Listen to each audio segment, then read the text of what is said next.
Ito ang tatlong players na malaki ang inangat ng laruan this season. Number 1, Anthony Black.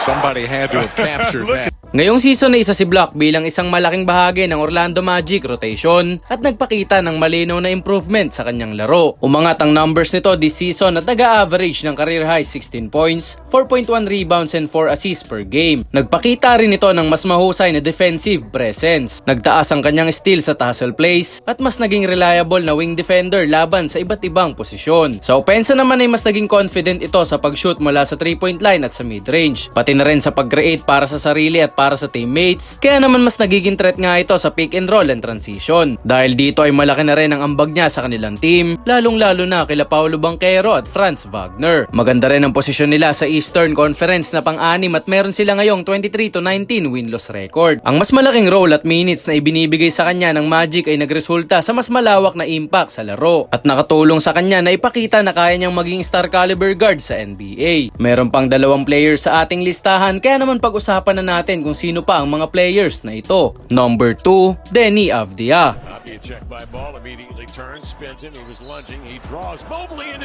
When it comes to the deceleration, the low rip, 2025 to 2026 NBA season ang naging turning point para kay Deni Avdija sa Portland Trail Blazers dahil dito siya naging pinaka-reliable scoring option at playmaker ng team. Bago ang season na ito ay kilala si Avdija bilang isang versatile forward na may mahusay na defense at potential sa offense. Pero kulang pa sa consistency sa scoring. Nabigyan siya this season ng pagkakataon maging focal point ng offense dahil mas madalas na nga itong nagdadala ng bola, nagsiset up ng plays at gumagawa ng sariling scoring opportunities.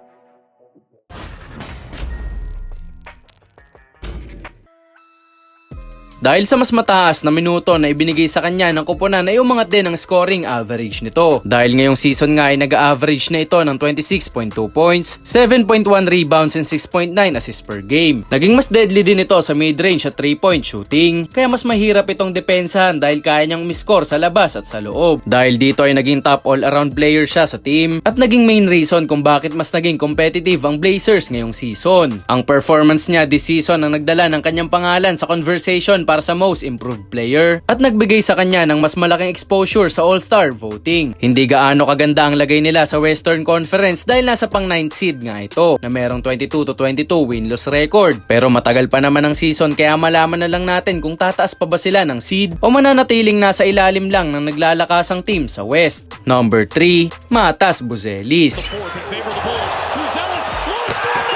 Some highlights of this kid. I don't think I'm going to try to challenge him. And he's got Aaron Gordon on skates. Isa rin si Matas Buzelis sa nagpakita ng malaking improvement ngayong season. Kahit hindi ito main scorer ng Bulls, ay isa na ito sa mahalagang bahagi ng koponan bilang isang young forward na nagbibigay ng energy, spacing, at defense sa rotation. Mas naging consistent ang shooting niya sa 3-point line kaya mas nagkaroon ng floor spacing ang Bulls at naging open ang driving lanes para sa kanyang mga teammates. Sa opensa ay mas nag-improve ang decision making nito sa fast breaks at sa half-court sets. At mas madalas siyang nakakapag-cut at nagbibigay ng hustle points sa mga second chance opportunities. Sa depensa naman ay lumabas ang potential nito sa switching at rim protection. Kaya nitong sundan ng mga guards at mag-handle ng mismatch defenders dahil sa height at sa kanyang athleticism. Ngayong season nga ay nag-average na ito ng 15 points, 5.1 rebounds and 1.9 assists. Isama na natin ang kanyang 1.4 block per game. Ang presence nito sa loob ng court ay nagbigay ng balance sa Bulls dahil siya ang nagdadala ng defensive stability at floor spacing sa kanyang koponan. Katulad ng Portland ay hindi gaano kaganda ang lagay ng kanilang koponan sa Eastern Conference. Nasa pang 9 seed din ito at meron silang 21-22 win-loss record. Sila nga ang tatlong players na may breakout year sa NBA this season. Kung may kilala pa nga kayong player na mataas din ang inangat ng laro sa season na ito, ay comment nyo lang dyan sa baba at babasahin natin yan.